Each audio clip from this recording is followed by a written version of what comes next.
this guy figured out how to defeat those pesky security screws. Check it out. Taking apart the PlayStation, found out how to get past the security screws to turn them into regular Torx head. Just get a flathead screwdriver like this.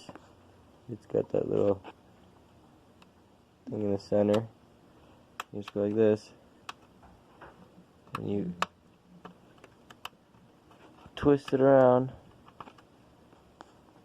And look at that. Got it. Now you can use a regular Torx head. I remember doing this a while back, but I didn't record the video. So this might help you. And I've linked his channel in the description below.